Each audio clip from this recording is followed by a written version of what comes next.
Vegas Weekly for Saturday, April 25th, 2020. Hope that this program finds all of you out in YouTube well and healthy today.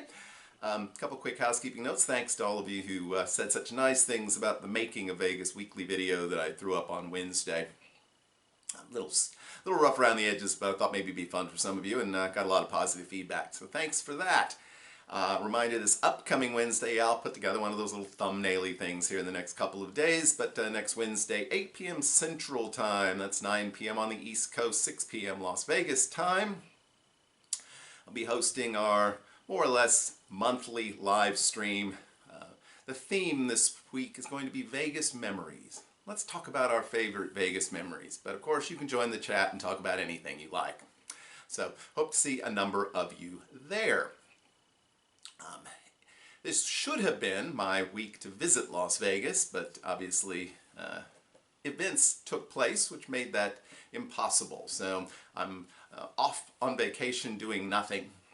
So I can identify with those of you who are just staying home. And if you're staying home, you can't help but have seen Las Vegas in the news this week, so we'll comment on it briefly without getting too detailed.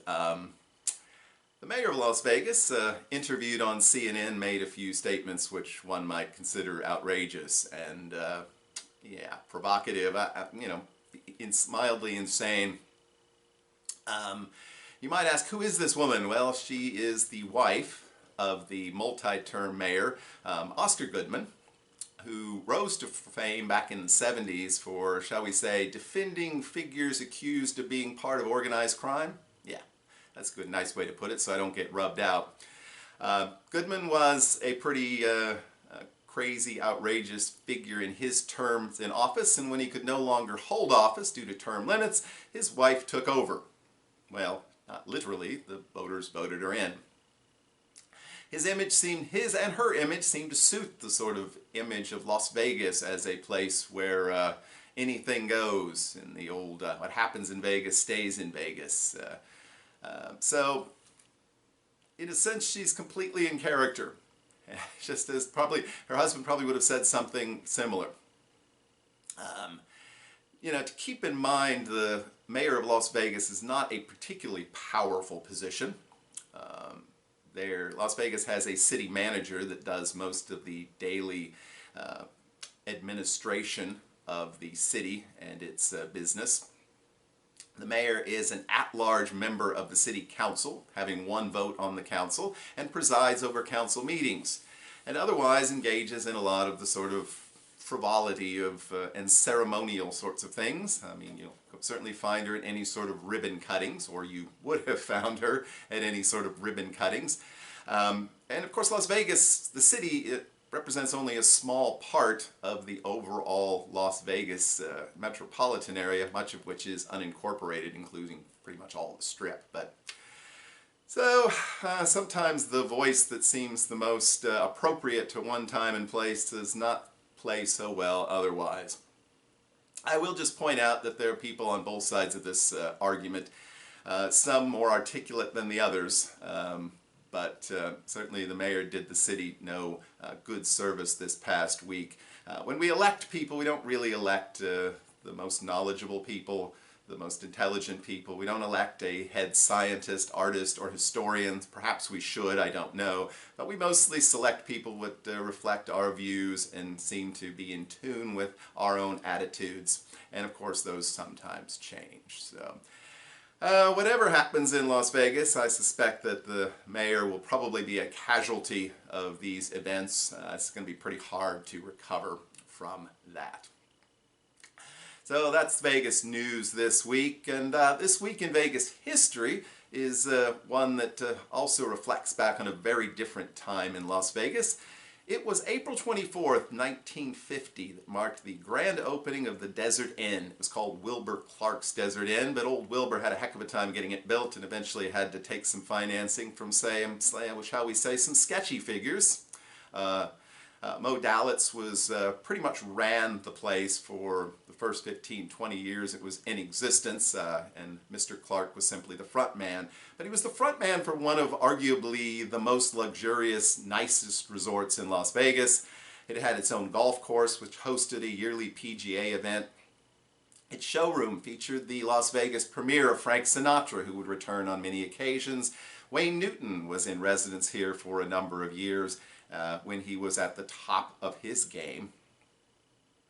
It was a resort that was even popular with locals. It had always had nice restaurants and a lounge that was second to none. The service quality was excellent. I had a chance to visit it a couple of times, basically just walking through the place. And it was still a very beautiful property almost 50 years after it was opened. It was purchased on April 27th, 20 years ago, by Steve Wynn, who would shortly announce that he was tearing the place down to put up the resort which would eventually bear his name. So the Desert Inn was located basically where the Wynn is now. The golf course was closed down a while back to come up with some new Wynn project, which has since been canceled, and the golf course will be returned to use sometime soon. The Desert Inn, probably the most famous story about the Desert Inn involves Howard Hughes, and it clearly changed Las Vegas forever. And his entourage rented out the top 2 floors of the Desert Inn, and after their 10-day stay they were asked to leave, and instead of leaving, Hughes, as he was wont to do, simply bought the property. And he would buy a number of other properties in Las Vegas, very much changing the landscape of the city, and probably had as much to do through his own actions and that of the corporation to change Las Vegas and to sort of drive out organized crime. Probably had more of an impact on that than the FBI really did. So that's the Desert Inn, which is this week in Vegas history. This week's Vegas tip or trick continues our series of the top 10 Vegas tips or tricks, and this one's all about timing.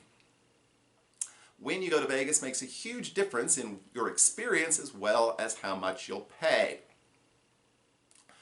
If you're trying to get the least expensive hotel room, the classic is to make sure you visit not on the weekends, because unlike many cities, whose business is business, Las Vegas, whose business is pleasure, tends to actually have more hotel occupancies over the weekend, as people who can simply drive in or fly out for a couple of days do so. So avoiding Friday and Saturday can cut the cost of your hotel room in half, and in fact a lot of cases, if you have comp offers, or if you look at comp offers through something like My Vegas, you'll discover that those are only available Sunday through Thursday night. So if you can go during those times, you'll save money on your motel or hotel. On the other hand, if the main concern you have is saving on your airfare, you may have a slightly different schedule you want to put together. Typically the cheapest days to fly in and out of Las Vegas are Tuesday, Wednesday, and Saturday. So if you can visit Tuesday through Saturday, or if you want an even longer trip, Wednesday through Tuesday, you can save some money typically on your airfare. All of these are subject, of course, to whether or not there's any special events, meetings, or conventions going on in the city, and you can check that out well in advance by visiting the website of the Las Vegas Convention and Visitors Bureau. It will list any meetings, really, but you'll be able to see if there's any large meetings or events scheduled the week you were planning to visit Las Vegas, and hopefully you can adjust yourselves, because easily a hotel room that goes for $39 a night most of the time can be $239 a night if you can get it during some of the major convention events. Events that we certainly hope will be returning to Las Vegas very soon. So, as a bit of a change of pace, we're doing the cocktail of the week here at the end of our show today. We have PJ back and dressed accordingly with another fabulous cocktail, and so we're going to let him wrap up our show today, a little bit shorter hopefully, and we'll see you all hopefully on Wednesday night, and if not, we'll see you next week. Until then, I hope that you have a great and lucky week. We will see you soon. Take it away, PJ. Hello, ladies and gentlemen, and welcome to another episode of Cocktail of the Week with your host and not a professional bartender, PJ. Oh, hello, ladies and gentlemen. And John, thank you very much for another fantastic introduction. Ladies and gentlemen, welcome back to Cocktails of the Week. Here with your bartender, non-professional bartender, PJ, on Vegas Tips and Tricks, bringing you the Cocktail of the Week. And this week, ladies and gentlemen, we're going to bring you the Hairy Navel. And yes, we're not going to be showing you that. We're going to be making it right here in this glass. Stay tuned. We'll be right back, and we're going to get started with this Hairy Navel. Just 3 ingredients: vodka, peach schnapps, and orange juice. Stay tuned. I think you're going to like this one. Very easy to make. You probably have the ingredients at home right now. Alrighty, we're back. Let's get started, shall we? First thing we want to do is get ice in our glass. And I love these square ice cubes. You can get the mold at, I got these at the Bed Bath and Beyond. They have a fantastic selection of bar stuff. Bar paraphernalia, as it may be. Alrighty, let's get rolling. First thing we're going to do is we're going to add 1.5 ounces of vodka. We're making this drink directly into the glass. Directly into the glass. Next thing, 1 ounce of peach schnapps.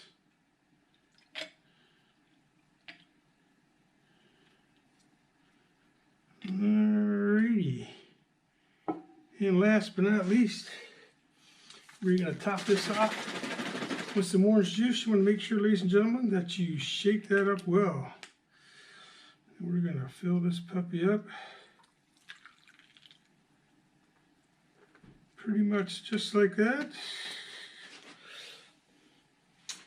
Oh, I forgot my stir, so we'll use the knife here. Oh, my bad.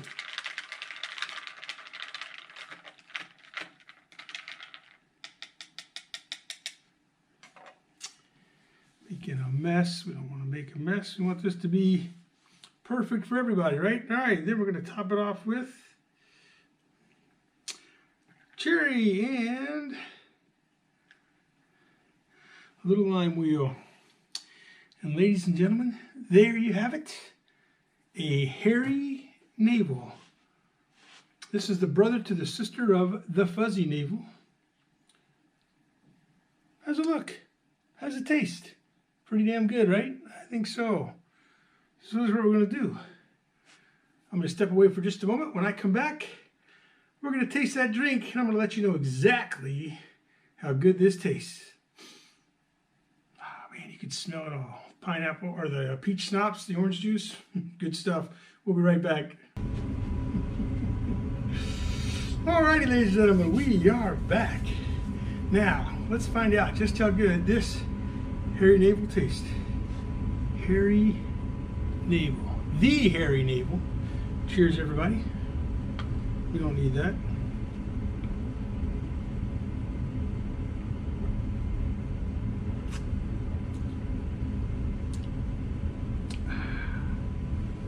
I like it.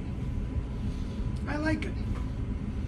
Peach schnapps. I think this is the first drink I've done with peach schnapps on Cocktail of the Week.